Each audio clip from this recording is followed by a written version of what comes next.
الفت میں تو منزل کی ہوس کیسی، یہاں تو عین منزل ہے تھکن سے چور ہو جانا۔ الحمدللہ رب العالمین، والصلاة والسلام علی سید المرسلین وعلی آلہ وصحابہ اجمعین۔ اعوذ باللہ من الشیطان الرجیم، بسم اللہ الرحمن الرحیم۔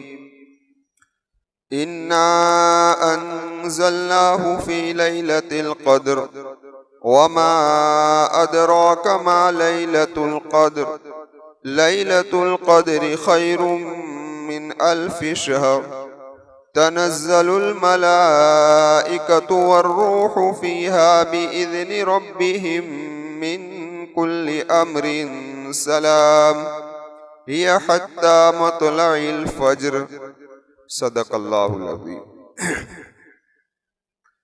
معزز سامعین کرام اور پردہ نشین خواتین، جو سورت آپ حضرات کے سامنے ابھی تلاوت کی گئی، اس سورت کا نام سورہ قدر ہے۔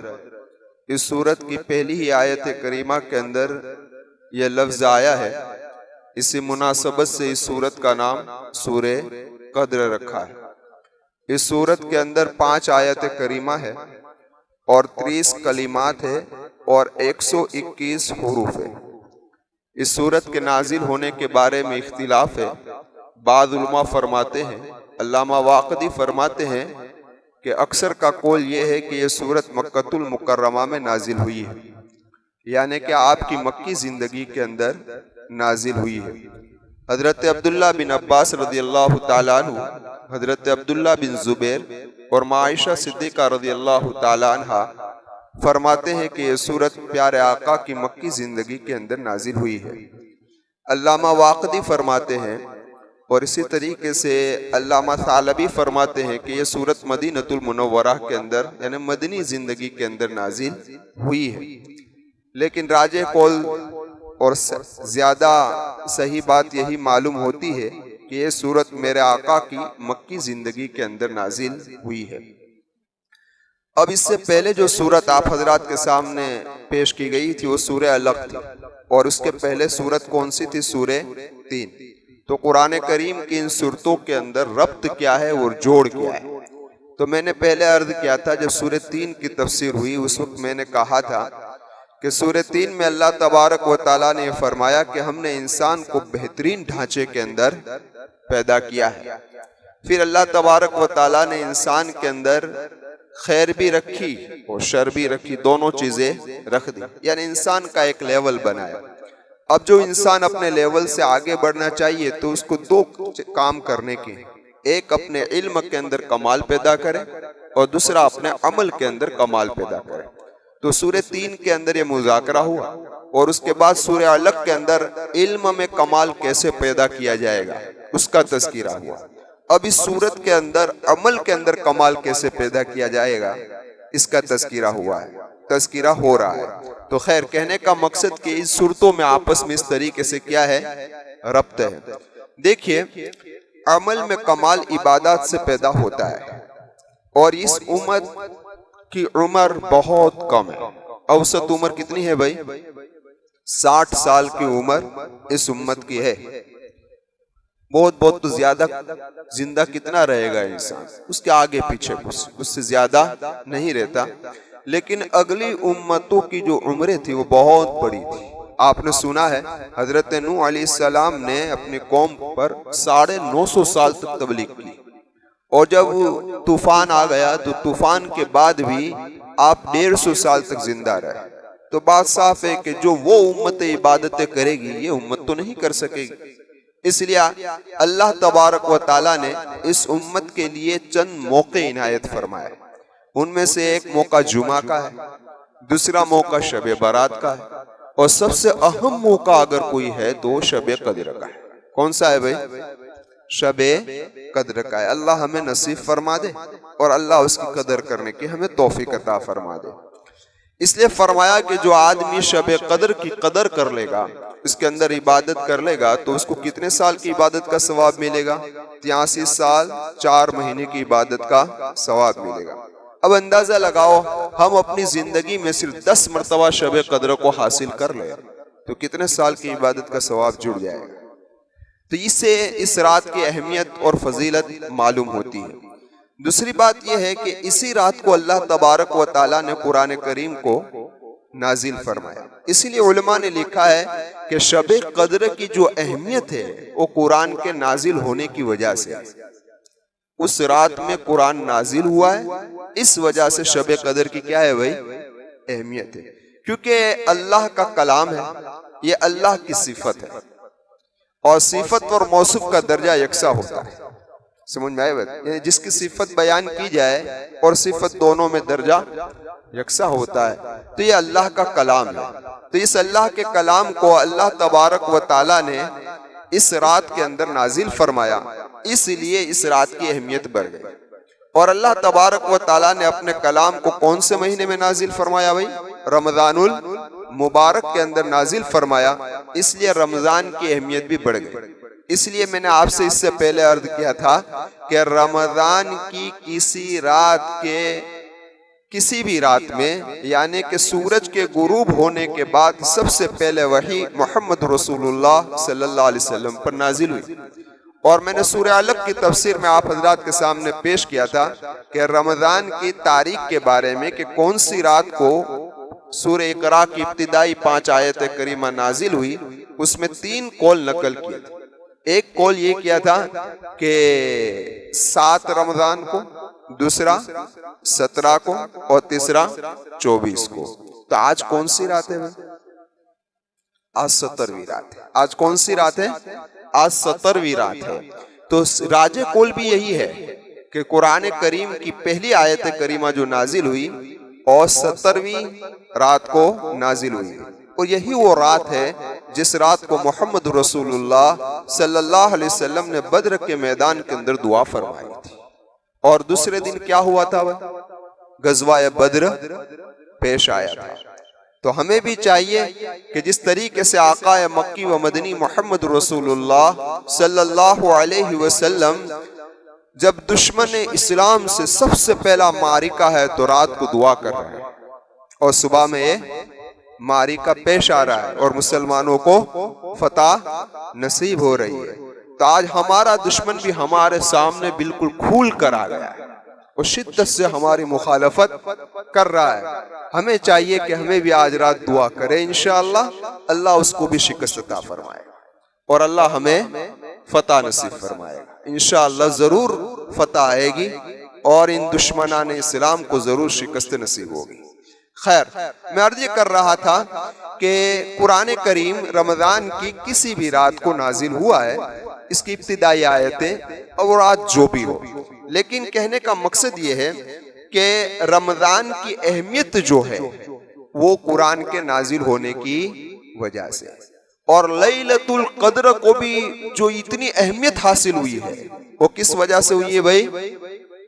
قرآن کے نازل ہونے کی وجہ سے، کہ ہزاروں مہینوں سے بہتر قرار دیا گیا۔ اب ذرا دیکھیے کہ یہ لیلۃ القدر کب ہوتی ہے؟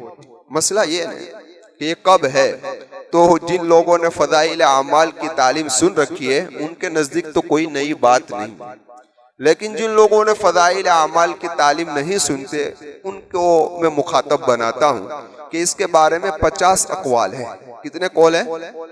ہاں، حضرت عبداللہ بن مسعود رضی اللہ تعالیٰ عنہ اور ایک قول امام اعظم ابو حنیفہ رحمت اللہ علیہ کا بھی یہی ہے کہ شب قدر پورے سال کے اندر گھومتی رہتی ہے۔ سمجھے؟ امام محمد اور امام یوسف رحمت اللہ علیہ کا قول یہ ہے کہ شب قدر رمضان المبارک میں ہوتی ہے، اور امام اعظم ابو حنیفہ کا راجح قول بھی یہی ہے۔ امام شافعی رحمت اللہ علیہ فرماتے ہیں کہ شب قدر ان کے نزدیک راجح 21ویں شب ہے۔ کون سی؟ 21ویں شب ہے۔ امام احمد اور امام مالک رحمت اللہ علیہما فرماتے ہیں کہ شب قدر رمضان کے آخری عشرے کی طاق راتوں کے اندر ہے۔ حضرت ابی بن کعب رضی اللہ تعالیٰ عنہ اور دیگر صحابہ فرماتے ہیں کہ شب قدر رمضان کی 27ویں رات کو ہے۔ اس کے علاوہ بھی اقوال ہے اور کہا جاتا ہے کہ شب قدر رمضان کے آخری عشرے کی جفت راتوں میں یعنی کہ 22، 24، 26، 28 راتوں میں ہے، لیکن سب سے زیادہ راجح قول کون سا ہے کہ رمضان کے آخری عشرے کی طاق راتوں میں ہے۔ شاہ صاحب رحمت اللہ علیہ فرماتے ہیں کہ شب قدر دو ہے، ایک رمضان کے علاوہ کے اندر ہے، پورے سال میں گھومتی رہتی ہے، اور ایک رمضان المبارک کے اندر ہے۔ حضرت عبداللہ بن عباس رضی اللہ تعالیٰ عنہما فرماتے ہیں کہ شب قدر جو ہے وہ قرآن کریم میں جو یہ لیلۃ القدر کا الفاظ آئے ہیں اس کے اندر 9 لفظ ہے، اور اس سورت میں 3 مرتبہ آیا، اور 3 کو 9 سے ضرب دو تو کیا بنتا ہے؟ 27 بنتا ہے۔ تو حضرت اشارہ کرتے ہیں کہ شب قدر کب ہے؟ 27ویں شب کو ہے۔ بعض علماء فرماتے ہیں کہ اس سورت کے اندر 30 کلمات ہیں، اور ان میں سے 27واں جو کلمہ ہے وہ لیلۃ القدر کی طرف لوٹ رہا ہے۔ اس سے اشارہ مل رہا ہے کہ لیلۃ القدر 27ویں شب کو ہے۔ اسی لیے عام طور پر جو مشہور ہے وہ کیا ہے کہ لیلۃ القدر کب ہے؟ زیادہ امکانات کب کے ہیں بھائی؟ 27ویں رات کو۔ لیکن شاہ ابو الحسن شازانی رحمت اللہ علیہ کہ جن کی وفات ہوئی ہے سن ہجری 656 کے اندر، وہ اپنے 50 سال کا تجربہ پیش کرتے ہیں۔ کتنے سال کا؟ 50 سال کا۔ وہ فرماتے ہیں کہ رمضان کا پہلا روزہ اگر اتوار کا ہو تو شب قدر 29ویں شب کو ہوتی ہے۔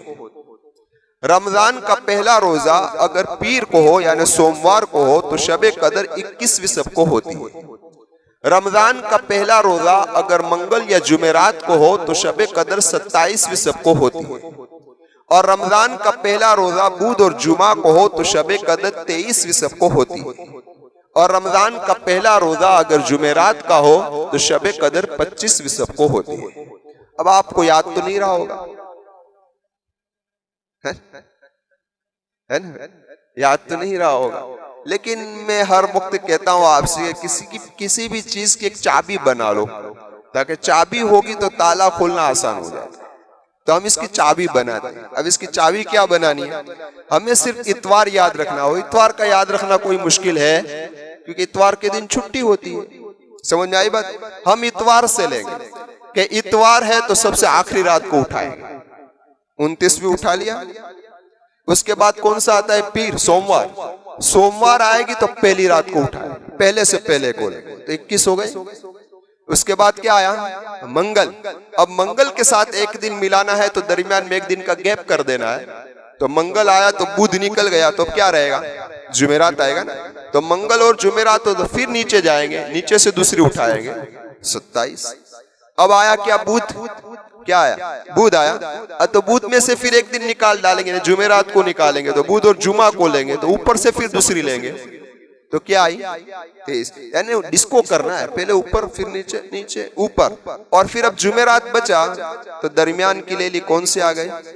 25۔ تو اب بتاؤ کہ یہ مرتبہ رمضان کا پہلا روزہ کب تھا؟ تو شب قدر کب ہوگی؟ انشاءاللہ ابو الحسن شاذلی رحمت اللہ علیہ کے تجربہ کے اعتبار سے کہہ رہا ہوں کہ 29ویں شب ہونی چاہیے۔ سمجھ میں آئی بات؟ یہ حضرت کا تجربہ ہے، لیکن اللہ ہی بہتر جانتا ہے کب ہے۔ ہمیں تو ہر رات کی قدر کرنی چاہیے۔ دیکھیے 29 رات کی قدر کرنا کوئی مشکل کام نہیں ہے، اگر کرنے والوں کے لیے کوئی مشکل نہیں ہے۔ ان میں سے بھی 16 تو گزر گئی، اب 13 یا 14 باقی رہی ہے۔ اگر ان 13 یا 14 رات کی قدر کر لی اور ہو سکتا ہے کہ اسی کے اندر شب قدر ہو، تو اتنا بڑا ثواب کون دے گا؟ اور یہ فضیلت تو ایسی ہے کہ جس کا کوئی انکار بھی نہیں کر سکتا۔ اگر جو انکار کرے گا تو وہ کافر ہو جائے گا، کہ اس کی فضیلت تو قرآن سے ثابت ہے۔ اس لیے قرآن کی فضیلت کا انکار کرنا تو کیا ہو جائے گا؟ تو اس لیے اللہ سے دعا کرے اللہ مجھے بھی نصیب فرما دے، ہم تمام کو لیلۃ القدر نصیب فرما دے۔ بات چل رہی تھی تجربہ پر، کس پر چل رہی تھی بھائی؟ تجربہ پر۔ دیکھیے اس لیے حضرت مولانا تقی عثمانی صاحب شیخ الاسلام اللہ آپ کی عمر میں برکت عطا فرمائے، حضرت نے تراشے میں لکھا ہے، کسی اللہ والے کا حوالہ دیا ہے اور کہا ہے کہ وہ 50 سال کا تجربہ ہے کہ سال گزشتہ رمضان کا 5واں روزہ جب ہوتا ہے، آئندہ سال رمضان کا پہلا روزہ اسی دن ہوتا ہے۔ فائنل بات ہے، پرفیکٹ۔ پھر حضرت فرماتے ہیں کہ جب سے میں نے پڑھا ہے تب سے میں تجربہ کر رہا ہوں تو میں یہی پا رہا ہوں، یہ تجربے کی بات ہے۔ اور میں نے جب سے تراشے میں پڑھا ہے اتنے سالوں سے میں خود بھی تجربہ کر رہا ہوں، یہی پا رہا ہوں۔ گزشتہ سال رمضان کا پہلا روزہ بدھ کا تھا، آپ کو پتا ہوگا، بدھ، جمعرات، جمعہ، سنیچر، اتوار۔ تو یہ سال رمضان کا پہلا روزہ کب ہوا؟ اتوار کا۔ اب یہ سال رمضان کا پہلا روزہ اتوار کو ہے، تو انشاءاللہ آئندہ سال رمضان کا پہلا روزہ جمعرات کو ہوگا۔ کب ہوگا؟ جمعرات کو ہوگا۔ اللہ مجھے اور آپ کو نصیب فرمائے۔ اللہ ہماری عمر میں عافیت، عزت و صحت کے ساتھ برکت عطا فرمائے، اور اللہ ہمیں آئندہ یہ رمضان بھی مکمل عافیت کے ساتھ گزار دے، اور آئندہ رمضان بھی اللہ عافیت والا ہمیں نصیب فرمائے۔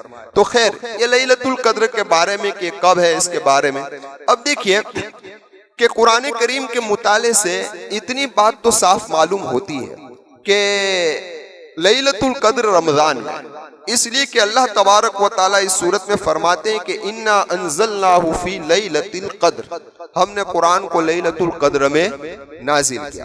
اور قرآن کریم میں دوسری جگہ اللہ فرماتا ہے کہ شہر رمضان الذی انزل فیہ القرآن، کہ ہم نے قرآن کو رمضان میں نازل کیا۔ جب قرآن رمضان میں نازل ہوا ہے اور قرآن لیلۃ القدر میں نازل ہوا ہے، تو ان دونوں کو ملاؤ تو خلاصہ کیا نکلا کہ لیلۃ القدر کب ہے بھائی؟ رمضان کے اندر ہے۔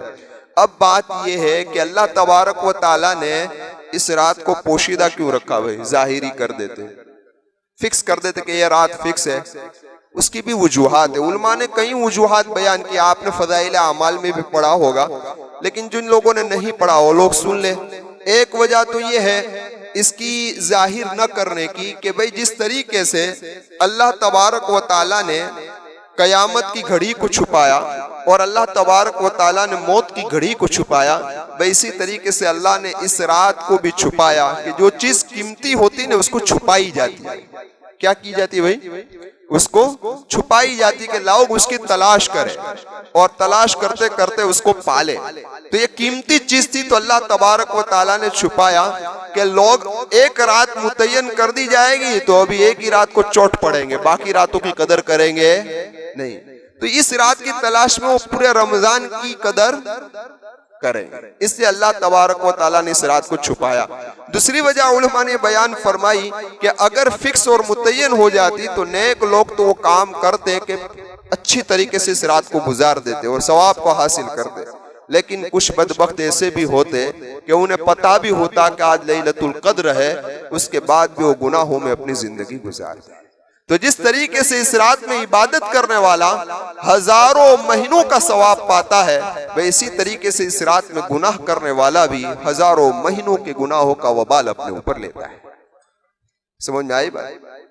اور دیکھیں ہمارے اس ماحول کے اندر، ہمارے محلے، ہماری برادری، رمضان کا اتنا بابرکت مبارک مہینہ، اس کے باوجود بھی روزے رکھتے، تراویح پڑھتے۔ تو آپ اندازہ لگائیے کہ ہمارے ماحول میں یہ حال ہے، ذرا سوچئے تو اس ماحول کا کیا حال ہوگا جو دیہاتوں میں، کہ جہاں دین کا بالکل ماحول نہیں ہے، وہاں رمضان کس طریقے سے نکل رہا ہو۔ تو اس لیے اللہ تبارک و تعالیٰ نے اس کو کیا رکھا بھائی؟ مخفی رکھا۔ اب دوسری بات ہمیں یہاں پر یہ سمجھنی ہے کہ میں نے سورہ علق کی تفسیر میں آپ سے یہ کہا تھا کہ اس دنیا کے اندر کسی کے لیے امکان نہیں ہے کہ وہ اللہ تبارک و تعالیٰ کا دیدار کرے۔ کوئی کر سکتا ہے؟ کوئی نہیں کر سکتا، ہاں، لیکن اللہ تبارک و تعالیٰ نے اس مہینے کے اندر اور اس رات کے اندر اپنے کلام کو نازل فرمایا، اور اس کلام کے اندر اللہ تبارک و تعالیٰ نے اپنی تجلی فرمائی۔ اللہ کا جلوہ جمال بھی اس کے اندر ہے اور اللہ کا جلوہ جلال بھی اس کے اندر ہے۔ اس لیے اللہ کے عاشق جو اللہ کا دیدار کرنا چاہتے ہیں وہ قرآن کریم کی تلاوت کر کر اللہ کے عشق کو اور اللہ کی محبت کو اور اللہ کی تجلی کو اس کے اندر پاتے ہیں۔ سمجھ میں آئی بات؟ لیکن ہر ایک بات تو یہ کلام کتنی عظمت والا ہے، اس کا مقام سمجھے۔ اس کے مقام کو اللہ آگے بیان فرما رہا ہے سورہ بینہ کے اندر، لم یکن الذین کی تفسیر میں آگے آئے گا، قرآن کا مقام اللہ تبارک و تعالیٰ بیان فرما رہا ہے۔ اس لیے آپ ذرا دیکھیں کہ کلام کرنے والا اپنے کلام میں چھپا ہوا ہوتا ہے نا کہ نہیں؟ عالمگیر رحمت اللہ علیہ کی صاحبزادی زیب النساء مخفی بڑی شاعرہ تھی اور اس کے اشعار بڑے مشہور تھے. تو اس نے ایک شعر لکھا اور یہ شعر ایران کے بادشاہ کے پاس پہنچا. تو ایران کے بادشاہ نے عالمگیر رحمت اللہ علیہ کو خط لکھا کہ بھائی یہ شاعر جو ہے کہ جس نے یہ شعر لکھا ہے اس کی میں ملاقات کرنا چاہتا ہوں, اس کو میرے پاس آپ بھیج دیجئے. جب زیب النساء مخفی کو یہ پتا چلا کہ ایران کے بادشاہ کا یہ مطالبہ ہے تو اس نے ایک اور شعر لکھا. کیا لکھا؟ در سخن مخفی منم چون بوئے گل در برگ گل ہر کے دیدن میل دارد در سخن بیند مرا. کہ جس طریقے سے پھول کی خوشبو پھول کی پتیوں کے اندر چھپی ہوئی ہوتی ہے, بس اسی طریقے سے میں اپنے کلام کے اندر چھپی ہوئی ہوں. جس کو مجھے دیکھنا ہو میرے شعر کو دیکھ لے, میرے دیدار کو دیکھنے کی ضرورت نہیں ہے. تو حکیم الامت رحمت اللہ علیہ نے اس شاعر پر ایک کلام کیا کہ ایک مخلوق جب ایک دعویٰ کر سکتی ہے اور یہ کہہ سکتی ہے کہ میں اپنے کلام کے اندر چھپی ہوئی ہوں, تو وہ اللہ خالق ہے, تو خالق تو اپنے کلام میں چھپا ہوا. سمجھ میں آئی؟ اور حضرت تو فرماتے ہیں کہ یہ شعر حقیقت تو کلام الہی پر ہی فٹ آتا ہے اور کسی پر فٹ آتا ہی نہیں, کہ اللہ اپنے کلام کے اندر کیا ہے, چھپا ہوا. اس لیے جو لوگ اللہ کا دیدار کرنا چاہتے ہیں, اللہ کا جلوہ جمال اور جلوہ جلال دیکھنا چاہتے ہیں, وہ چاہیے کہ قرآن کریم کی تلاوت کرے. اس لیے کس کا کلام ہے بھائی؟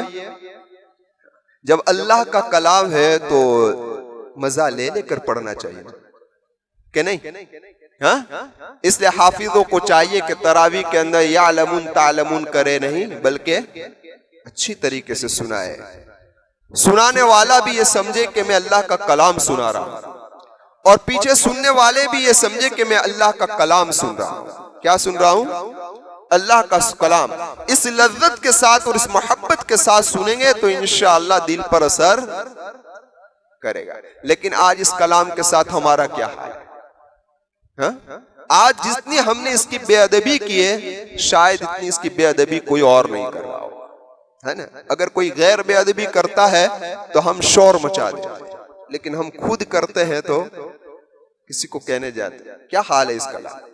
دیکھیے موبائل ہے, موبائل میں کلام پڑھنا ہے نا, کوئی منع نہیں ہے, اجازت ہے, شریعت نے اجازت دی, پڑھ سکتے ہیں, ثواب بھی ملے گا, سب کچھ. لیکن آپ ذرا دیکھیں کہ جب سے یہ موبائل کے اندر کلام آیا ہے تب سے کلام کی بے ادبی, کوئی ٹیک لگا کر پڑھ رہا ہے, کوئی پیر لمبے کر کے پڑھ رہا ہے, کوئی سوتے سوتے پڑھ رہا ہے. ہم نے تو سوتے سوتے بھی کلام پڑھتے ہوئے تھے, سوتے سوتے قرآن پڑھ رہا ہے. کوئی ٹیک لگا کر ایک ہاتھ میں سہارا لگایا ہے اور جس طریقے سے وہ موبائل کو اس طرح کھڑا کر دیا ہے وہ پڑھ رہا ہے. کتنی بے ادبی. حالانکہ آپ موبائل میں پڑھیں لیکن ادب ضروری ہے. باادب بیٹھے, اچھی طریقے سے بیٹھے, آپ اللہ کا کلام پڑھ رہے ہیں, آپ مذاق نہیں کر رہے ہیں. سمجھ میں آئے؟ حضرت مولانا تقی عثمانی صاحب فرماتے ہیں زید مجدہ کہ بھئی قرآن کریم موبائل میں پڑھنا کوئی منع نہیں ہے, پڑھ سکتا ہے, ثواب بھی ملے گا اس کو, اس میں بھی کوئی حرج نہیں ہے.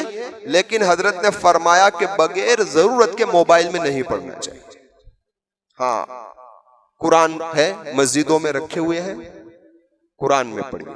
ہاں لیکن آپ ایسی جگہ پر ہے کہ جہاں آپ کے پاس قرآن نہیں ہے, یا آپ راستے میں حافظ پڑھتا ہے, غلطی کی دیکھنا ہے, دیکھ سکتا ہے. مجبوری میں سفر میں ہے, سفر میں آپ قرآن نہیں لے جا سکتے تو موبائل میں پڑھ لیا, پڑھ سکتے ہیں, انکار نہیں. لیکن عام حالات میں موبائل میں پڑھنے کا معمول بنانا نہیں چاہیے. اللہ تبارک و تعالی مجھے بھی توفیق عطا فرمائے, ہم تمام کو توفیق عطا فرمائے, اور قرآن کریم کی قدردانی ہمیں نصیب فرمائے. تو بھائی خلاصہ یہ ہے کہ موبائل میں بھی پڑھ سکتے ہو لیکن ادب کا خیال رکھا جائے. خیر, اب آئیے کوہ طور کی طرف ہم چلتے ہیں. کوہ طور پر حضرت موسیٰ علیہ السلام نے کیا کیا بھائی؟ کتنے دن ٹھہرے؟ قرآن کریم کے اندر ہے کہ وَوَعَدْنَا مُوسَىٰ 30 لَيْلَةً وَأَتْمَمْنَاهَا بِعَشْرٍ، کہ حضرت موسیٰ نے جب 30 راتیں کوہ طور پر پوری کی، یعنی 30 دن مکمل کیے، تو اللہ تبارک و تعالیٰ نے یہ فرمایا کہ 10 دن اور لگاؤ۔ تو کتنے دن لگائے؟ 40 دن کا چلہ ہو گیا حضرت موسیٰ کا کوہ طور پر۔ اب حضرت موسیٰ نے کوہ طور پر کیا عمل کیے؟ ایک تو روزہ رکھا، غور سے سننا، ایک کیا کیا بھائی؟ روزہ رکھا۔ دوسرا حضرت موسیٰ علیہ السلام نے اعتکاف کیا۔ یہ دو کام جب 40 دن مکمل ہو گئے تو اللہ تبارک و تعالیٰ نے تیسری چیز حضرت موسیٰ کو توریت عطا فرمائی۔ عطا فرمائی یعنی توریت ملی نہیں، تیسرا کام۔ اب جب توریت بھی مل گئی تو حضرت موسیٰ علیہ السلام سے اللہ تبارک و تعالیٰ نے کلام کیا۔ پردے کے پیچھے کلام بھی ہوا کہ نہیں؟ 4 کام ہوئے۔ جب کلام ہوا تو حضرت موسیٰ نے درخواست کر دی، اللہ میں تجھے دیکھنا چاہتا ہوں، ہے نا؟ کیا کہا کہ اللہ میں تجھے دیکھنا چاہتا ہوں۔ اس لیے حضرت پیر ذوالفقار احمد صاحب نقشبندی فرماتے ہیں پہلا سلسلہ فون سے غیر محرم سے کس سے شروع ہوتا ہے؟ بات چیت سے۔ کس سے شروع ہوتا ہے؟ فون سے، بات چیت سے۔ پھر جب بات چیت شروع ہو جاتی پھر دیکھنے کا شوق پیدا ہوتا ہے۔ دیکھو کسی بھی نبی نے اللہ سے یہ نہیں کہا کہ ہمیں دیکھنا ہے، صرف حضرت موسیٰ ہی نے کہا۔ وجہ کیا کہ حضرت موسیٰ اللہ تبارک و تعالیٰ بات چیت کر رہے تھے، تو یہ بات چیت نے حضرت موسیٰ کو آمادہ کیا اس بات پر کہ اللہ آپ کو دیکھنا ہے۔ تو اگر غیر محرم سے باتوں کا سلسلہ جاری رہے گا تو پھر دیکھنے کا بھی ارادہ ہوگا، اور جب دیکھنے کا ارادہ ہوگا تو پھر آگے فتنوں کے اندر مبتلا ہوتے جاؤ۔ اس لیے پہلے ہی اسٹیپ میں کیا کرنا چاہیے بھائی؟ سمجھ میں آئی بات؟ وہیں پر بریک لگا دینی چاہیے۔ تو خیر، حضرت موسیٰ علیہ السلام سے اللہ تبارک و تعالیٰ نے کلام کیا۔ پھر حضرت موسیٰ نے درخواست کی۔ یاد رکھنا میں پوچھوں گا کتنے کام ہوئے، پوچھوں گا۔ خیر، تو میں عرض یہ کر رہا تھا کہ تو اللہ تبارک و تعالیٰ سے درخواست کی کہ اللہ آپ کا دیدار کرنا ہے۔ تو اللہ تبارک و تعالیٰ نے ایک چھوٹی سی تجلی کی۔ تجلی ہوئی نا، کوہ طور کا کیا حال ہوا؟ خر موسیٰ، صحیح کا حضرت موسیٰ علیہ السلام بے ہوش ہو کر گر پڑے، یہی ہوا نا؟ تو تجلی ہوئی۔ تو اب کتنے کام ہوئے گنو؟ روزہ رکھا، اعتکاف کیا، کتاب ملی، اللہ سے کلام کیا، اور اللہ کی تجلی، ہے نا؟ 5 کام ہوئے نا۔ اب ذرا انصاف سے بتاؤ یہ رمضان میں یہ سب ہو رہا ہے نہیں ہو رہا ہے؟ رمضان میں روزہ ہے، رمضان میں اعتکاف ہے، رمضان میں قرآن نازل ہوا، اور رمضان میں تراویح سنتے ہیں نا؟ تو یہ اللہ کا کلام ہے۔ آپ نے روایتوں کے اندر پڑھا ہے کہ جو آدمی قرآن کریم پڑھتا ہے وہ اللہ سے بات چیت کرتا ہے۔ کیا کرتا ہے؟ اللہ سے بات چیت کر رہا ہے۔ پھر حضرت موسیٰ نے اللہ کا دیدار مانگا تو دیدار تو نصیب نہیں ہوا، صرف تجلی ہوئی۔ لیکن اس امت کو اللہ نے کلام دے کر جو حقیقی معنی میں اللہ والے ہیں وہ قرآن کریم میں اللہ کا دیدار کرتے ہیں۔ کیا کرتے ہیں؟ اللہ کا دیدار کر رہے ہیں۔ پھر دیکھیے کوہ طور پر اللہ نے تجلی کی، تو اس تجلی کا اثر جو ہوا میں بعد میں بتاتا ہوں۔ تو اس امت کو بھی تجلی سے محروم نہیں کیا، اور اللہ تبارک و تعالیٰ نے لیلۃ القدر میں اپنی تجلی ظاہر کی۔ کہاں کی؟ لیلۃ القدر میں۔ اب وہاں کوہ طور پر جو تجلی ہوئی وہ عظمت کی ہوئی اور ہیبت کی ہوئی۔ اس کے نتیجے کے اندر کوہ طور چور چور ہو گیا، اور حضرت موسیٰ علیہ السلام بے ہوش ہو کر گر پڑے۔ لیکن اس امت پر لیلۃ القدر میں جو تجلی ہوئی وہ کون سی ہوئی؟ تو کہ من کل امرین سلام، سلامتی والی تجلی، کہ جس کو اللہ والے اپنے دل کے اندر اس کی ٹھنڈک محسوس کرتے ہیں۔ ہم جیسے گنہگار نہیں کرتے، لیکن اللہ والے کرتے ہیں۔ تو الغرض میرے کہنے کا مقصد یہ ہے کہ جو چیزیں اللہ تبارک و تعالیٰ نے حضرت موسیٰ کو کوہ طور پر عطا فرمائی، وہ ساری چیزیں اس امت کو اللہ نے رمضان میں عطا فرما دی۔ پھر بھی اگر کوئی آدمی رمضان کی قدر نہ کرے تو اس سے بڑا بے وقوف اور احمق کوئی اور ہو سکتا نہیں۔ تبھی تو حضرت جبرائیل نے بد دعا دی، اور تبھی تو محمد الرسول اللہ نے اس بد دعا پر آمین کہا کہ ایسا بابرکت مہینہ اور اس کے بعد بھی اپنی مغفرت نہ کروا لے، تو اس سے بے وقوف بدبخت کون آدمی ہو سکتا ہے؟ اس لیے مجدد الفسانی رحمت اللہ علیہ فرماتے ہیں کہ رمضان کے اندر ایک دین کے انوارات ہے، ایک رات کے انوارات ہے۔ جو آدمی کامل طریقے پر روزہ رکھتا ہے، یعنی روزہ کے حقوق بھی ادا کرتا ہے، گناہوں سے بچ کر روزہ رکھتا ہے، تو فرمایا کہ اس کو دین کے انوارات نصیب ہوتے ہیں، اور افطار کے موقع پر اللہ اس کو رات کے انوارات نصیب فرماتے ہیں۔ اس لیے اللہ سے دعا کرتا ہوں اللہ مجھے بھی قدر کرنے کی توفیق دے، ہم تمام کو قدر کرنے کی توفیق دے۔ اب آئیے کہ جس طریقے سے دنیا کے بادشاہوں کا دستور ہوتا ہے، اور یہ دستور کیا ہے؟ ان کا دستور یہ ہے کہ سال میں ایک دن ان کے وہاں متعین ہوتا ہے کہ اس دن اپنے درباریوں کو وہ انعام دیتے ہیں اور بعضوں کو ترقی دیتے ہیں۔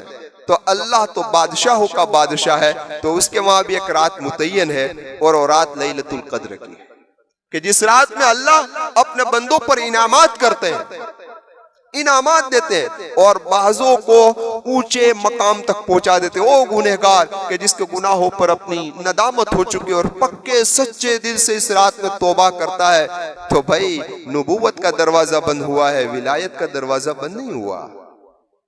دروازہ کون سا بند ہوا ہے؟ ولایت کا دروازہ بند نہیں ہوا۔ آج بھی کوئی آدمی پکی سچی توبہ کر لے ہر گناہ سے تو ولایت کے مقام پر پہنچ سکتا ہے۔ سمجھ میں آئی بات؟ اللہ ہم تمام کو اپنا نیک بندہ بنا لے۔ خیر، اب آئیے آخر میں ایک دو بات کر کے پھر بات کو ختم کرتے ہیں۔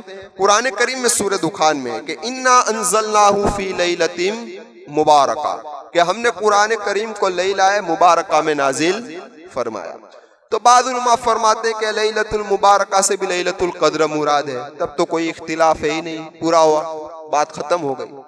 لیکن مسئلہ اس وقت پیدا ہوتا ہے کہ جب لیلۃ المبارکہ سے شب شعبان مراد لیے، 15ویں شعبان کی رات مراد لی جائے، تو پھر مسئلہ ہوگا، اور مسئلہ یہ ہوگا کہ بھئی سورہ دخان سے پتہ چلتا ہے کہ اللہ تبارک و تعالیٰ نے قرآن کریم شب برات میں نازل فرمایا۔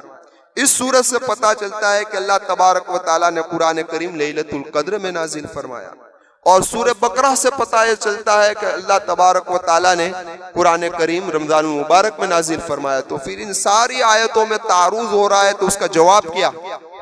تو علماء نے جواب دیا کہ بھئی قرآن کریم کے نازل ہونے کی 3 منزلیں ہیں۔ کتنی منزلیں ہیں؟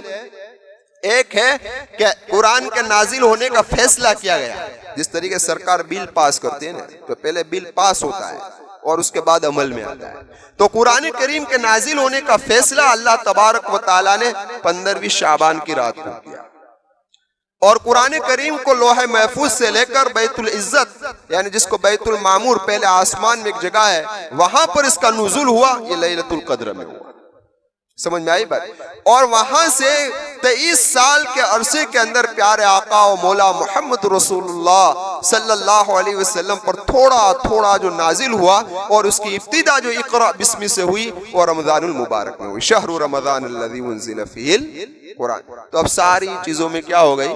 تطبیق ہو گئی۔ اب ذرا اندازہ لگائیے کہ اللہ کے محبوب صلی اللہ علیہ وسلم کو نبوت کتنے سال کی عمر میں ملی؟ ماشاءاللہ سب کو یاد ہے۔ آپ کی وفات کب ہوئی؟